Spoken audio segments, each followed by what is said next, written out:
Things have been heating up over in the LEC, where two of the biggest titans in the league, G2 and Mad Lions, square off in a very important match to potentially shake up and define the top of the standings. It is in matchups like these that you not only get the opportunity for teams to get extremely creative and show their stuff in their play, but also get to see the unique strategies that these teams go into the game with in draft.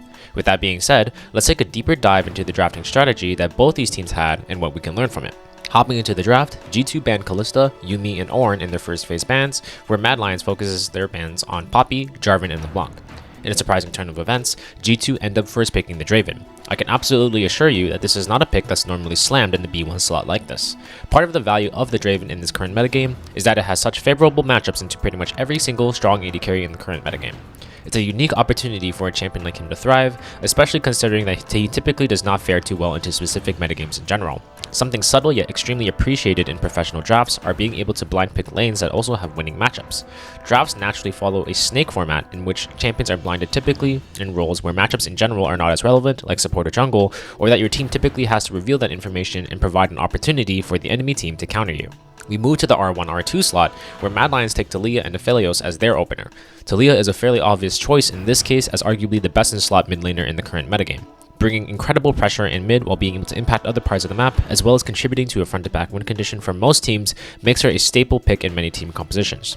The Aphelios pick is Mad's opportunity to lock down as solid of a matchup into Draven as possible that pairs decently well with the Taliyah. Most standard picks like Sivir or Twitch work well with the Taliyah, but they are difficult to play into this Draven, so the Aphelios is Mad's way of coping here. This leads into the B2-B3, which is the Gwen-Ahri combination for G2.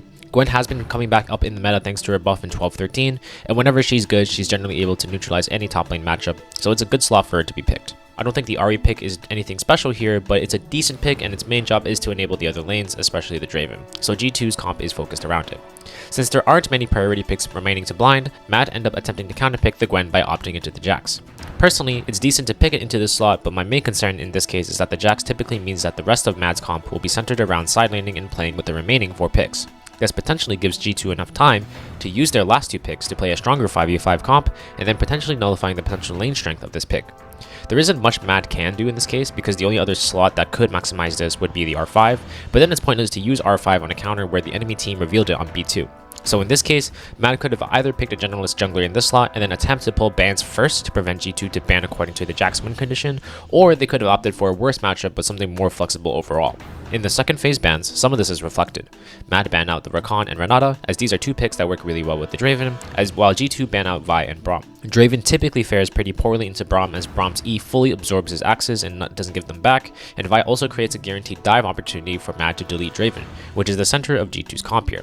Now the R4 comes out and Mad should be picking the jungle slot here in order to save room for the R5 support counter, as it is likely their best use of the slot. They opt for the Wukong, which has been toned down a fair bit ever since his last set of nerfs, but it's still a decent pick here as an all-rounder champion. G2 used this opportunity to go all in on the front to back, locking in Trundle Lulu. I've been seeing Lulu picked a fair bit on these B4, B5 slots as well, because there's a lot of combinations of champion drafts that allow her attack speed and on-hit steroids to be globally useful.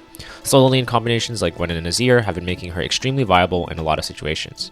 This does leave her open to manipulation, as Lulu is one of the most blindable supports into engaged champions, but one of the weaker ones into other enchanters and or other types of supports. Mad attempt to stop this with the Leona R5, which I understand the necessity for, but feel bad that this had to be the pick.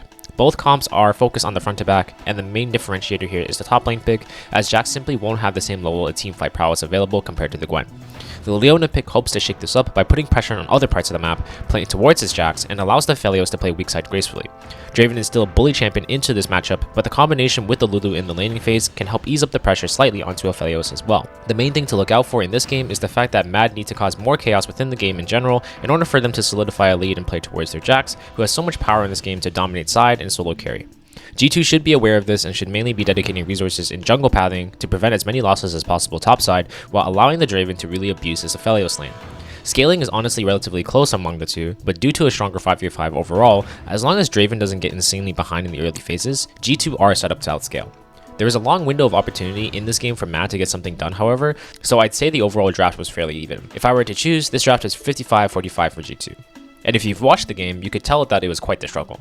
This exemplifies the understanding of different comp identities that go on at the highest level, and where it becomes less about simply abusing the enemy team and ascends to more about taking the right trades at the right moment in draft. Both teams had a strong understanding of maximizing these opportunities in draft, and it is the goal of these teams to get themselves as much of an advantage coming into the game as possible.